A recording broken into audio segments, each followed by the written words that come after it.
Hello everyone. आज का हमारा टॉपिक है नरेशन, जिसे स्पीच भी कहा जाता है। मैं ऑलरेडी 4 या 5 वीडियोस नरेशन पर बनाकर पोस्ट कर चुकी हूँ। तो सबसे पहले आप उन वीडियोस को देख लीजिए जिसमें सारे रूल्स बताए गए हैं कि किस प्रकार आप डायरेक्ट स्पीच को इनडायरेक्ट में चेंज करते हैं। यहाँ पर हम केवल प्रैक्टिस करेंगे। ओके, देखें सेंटेंस है डायरेक्ट स्पीच का। He said to me, I am sick। Direct speech के दो भाग होते हैं, रिपोर्टिंग स्पीच और रिपोर्टेड स्पीच। 4 कनेक्टर्स होते हैं, दैट, टू, इफ या वेदर और WH। सबसे पहले आप कनेक्टर के बारे में देखें। जब रिपोर्टेड स्पीच का सेंटेंस अफर्मेटिव और नेगेटिव में हो तो दैट कनेक्टर का यूज होता है।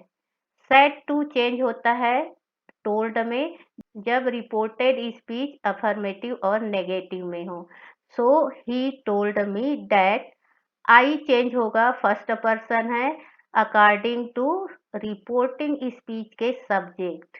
आपको यहाँ पर बता दूं, एक जो है रूल है 1 2 3 अपॉन SON। ओके, 1 2 3 पर्सन है, first person, second person and third person है, ये आपको देखना होगा रिपोर्टेड स्पीच में। और SON, S for subject, O for object, N for no change, ये आपको मिलेगा रिपोर्टिंग स्पीच में इधर। अब चेंज कैसे होगा? फर्स्ट पर्सन चेंज होगा रिपोर्टिंग स्पीच के सब्जेक्ट के अनुसार, सेकंड पर्सन चेंज होगा रिपोर्टिंग स्पीच के ऑब्जेक्ट के अनुसार, और third person no change. Okay, तो फर्स्ट पर्सन है इसलिए सब्जेक्ट के अनुसार चेंज होगा, आई के प्लेस में ही। एम चेंज होता है वॉस में, और सिक नो चेंज। मैं आपको यहाँ पर बता दूं कि एम जो है हेल्पिंग वर्ब है, जो चेंज होता है वॉस में। सभी हेल्पिंग वर्ब इस तरह से चेंज होते हैं। इज आर एम चेंज होता है वॉस में, आर चेंज होता है वर में, विल वुड में, शैल शुड में, कैन कुड में, मे माइट में, हैव और हैज चेंज होता है हैड में। तक डायरेक्ट स्पीच के रिपोर्टेड पार्ट में कोई भी हेल्पिंग वर्ब है तो उसे चेंज किया जाता है, main verb as it is रहते हैं। यदि डायरेक्ट स्पीच के रिपोर्टेड पार्ट में कोई भी हेल्पिंग वर्ब नहीं है तो मेन वर्ब को देखते हैं। मेन वर्ब का फर्स्ट फॉर्म है तो चेंज होता है V2 में, वर्ब V2 में चेंज हो जाता है, और V2 है तो चेंज होता है हैड के साथ V3 में। इस तरह सेंटेंस बना, he told me that he was sick. Hari said to me, have you finished your meal. सबसे पहले देखें कौन सा कनेक्टर। जब reported speech yes no interrogative में हो, इट मीन्स हेल्पिंग वर्ब से शुरू हो, तो इफ या वेदर कनेक्टर यूज करते हैं। उसके बाद सेड टू चेंज होगा आस्क्ड में, क्योंकि ये इंट्रोगेटिव सेंटेंस है। Had finished. Okay, Hari asked me, if या वेदर दोनों में से कोई एक को लिखना है। आई, उसके बाद सब्जेक्ट क्या है? यू चेंज होता है, सेकंड पर्सन है तो ऑब्जेक्ट के अनुसार। मी का सब्जेक्ट ये के अनुसार, ये सब्जेक्ट है, ये ऑब्जेक्ट है, तो इसका सब्जेक्ट बनाएंगे। मी का सब्जेक्ट होता है आई। ओके, योर मील, योर क्या है? यू का पजेसिव केस है, इसलिए ये चेंज होगा ऑब्जेक्ट के अनुसार। इसका सब्जेक्ट होता है आई और आई का पजेसिव केस होता है माई मील। इस तरह से इनडायरेक्ट स्पीच का सेंटेंस बना, Hari asked me if I had finished my meal. अब इसको यहाँ पर आपको क्वेश्चन मार्क नहीं लगाना है, ये इंट्रोगेटिव सेंटेंस नहीं हुआ, ए अफर्मेटिव में चेंज हो गया। The principal said the school starts at 10 AM। कैसा सेंटेंस है ये? अफर्मेटिव, इसलिए यहाँ पर दैट का प्रयोग करेंगे, और सेड का सैड ही रहेगा क्योंकि इसके बाद ऑब्जेक्ट नहीं है। अब यहाँ पर हेल्पिंग वर्ब नहीं है, इसलिए मेन वर्ब को देखते हैं, फर्स्ट फॉर्म में है, इसलिए इनडायरेक्ट स्पीच में सेकेंड फॉर्म में हो जाएगा स्टार्टेड। ओके, तो सेंटेंस कैसा बनेगा? The principal said that the school started at 10 AM। देखें यहाँ पर, Geeta said to me did you like it. Did helping verb है, यस नो इंट्रोगेटिव सेंटेंस है, इसलिए यूज होगा इफ या वेदर, हमने यहाँ पर लिख दिया इफ। उसके बाद सेड टू चेंज हो जाएगा आस्क्ड में, क्योंकि ये इंट्रोगेटिव सेंटेंस है। Geeta asked me if. उसके बाद यू, सब्जेक्ट क्या है? यू, जो सेकंड पर्सन है वो किसके अनुसार चेंज होगा? ऑब्जेक्ट के अनुसार। मी का ऑब्जेक्ट होता है आई। उसके बाद डिड जो है पास्ट इंडेफिनिट टेंस का हेल्पिंग वर्ब है, और पास्ट इंडेफिनिट टेंस के सिंपल सेंटेंस में मेन वर्ब का क्या होता है? सेकेंड फॉर्म होता है। सेकेंड फॉर्म में हो तो वर्ब क्या चेंज हो जाता है? हैड के साथ थर्ड फॉर्म, और ये it. Geeta asked me if I had liked it. Dinu said, please bring a pen for me. Please, ये कैसा सेंटेंस है? इंपरेटिव सेंटेंस है, जिसमें कनेक्टर लगता है टू। क्या लगेगा? टू कनेक्टर लगता है। और यहाँ पर प्लीज रिक्वेस्ट किया जा रहा है, इसलिए सेड किस में चेंज हो जाएगा? रिक्वेस्टेड में। तो Dinu requested to please kindly sir madam, ये सारे वर्ड्स ना इनडायरेक्ट स्पीच में निकल जाते हैं। Bring a pen for me. Me क्या है? ऑब्जेक्ट है, फर्स्ट पर्सन का ऑब्जेक्ट है, वो चेंज होता है अकॉर्डिंग टू सब्जेक्ट। तो यहाँ पर दीनू है, इट मीन्स ही है, तो उसका क्या हो जाएगा? Him. Dinu requested to bring a pen for me. He said to me what is your name. ये कैसा सेंटेंस है? WH इंट्रोगेटिव सेंटेंस है, इसलिए यहाँ पर कोई कनेक्टर नहीं लगेगा, ये व्हाट जो है स्वयं में कनेक्टर बन जाएगा। सेड टू चेंज हो जाएगा आस्क्ड में, क्योंकि ये इंट्रोगेटिव सेंटेंस है। ही आस्क्ड मी व्हाट। उसके बाद योर नेम, ये क्या है?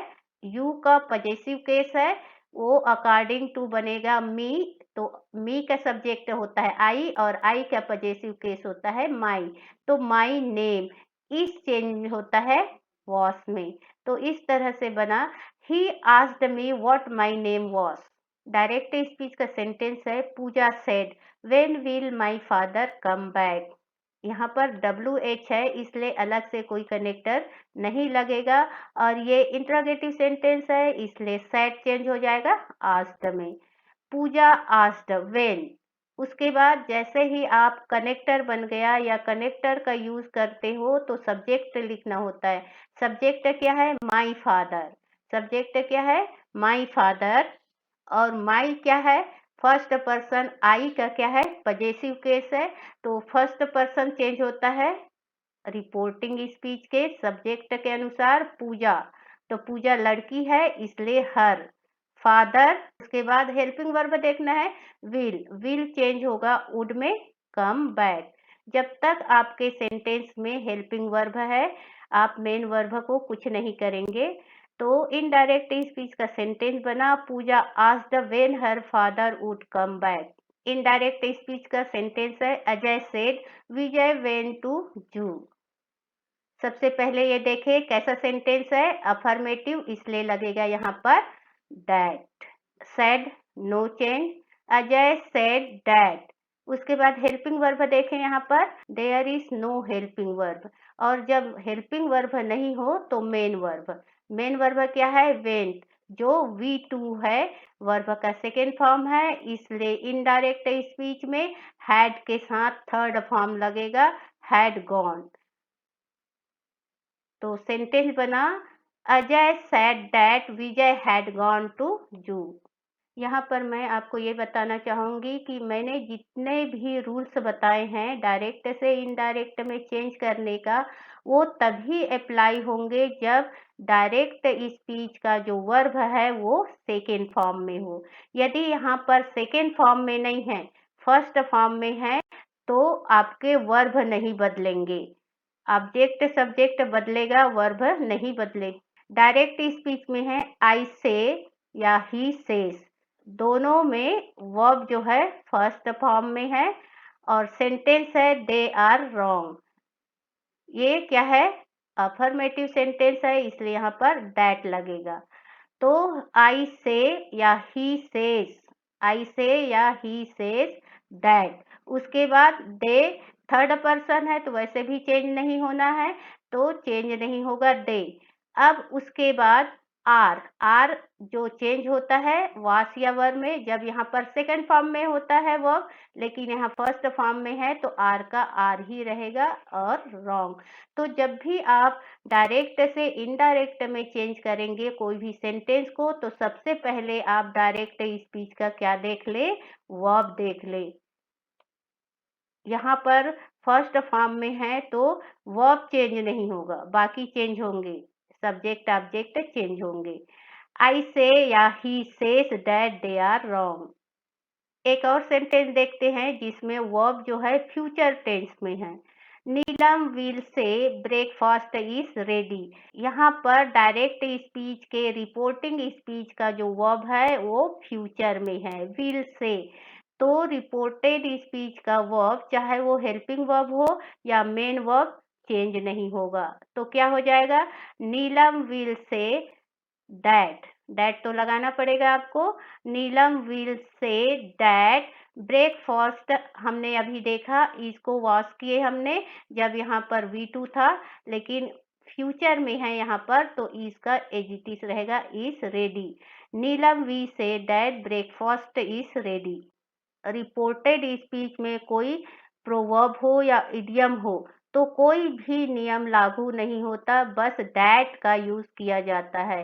से he said honesty is the best policy, honesty is the best policy, ये क्या है, एक इडियम है, इसलिए कोई चेंज नहीं होगा। यहाँ सेकंड फॉर्म है तो भी चेंज नहीं होगा, इसका वॉस नहीं चेंज होगा। He said that honesty is the best policy.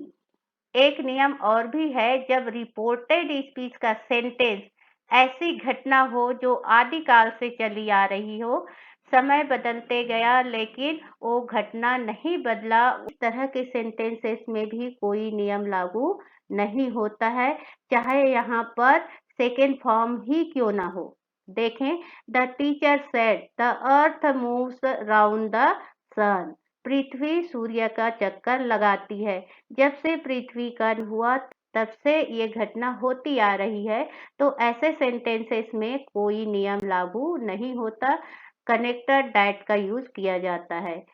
तो सेंटेंस क्या बनेगा, the teacher said that the earth moves around the sun. मैंने देखा है बहुत सारे स्टूडेंट्स को नरेशन में बड़ी प्रॉब्लम होती है, तो मैं उन सबसे यही कहना चाहती हूँ कि प्रैक्टिस करिए, practice makes a man perfect. आप जितना अधिक प्रैक्टिस करोगे उतनी ही आपकी पकड़ बनेगी, पकड़ मजबूत बनेगी इंग्लिश में, इसलिए आप प्रैक्टिस करिए। The more you practice the more you learn. Thank you.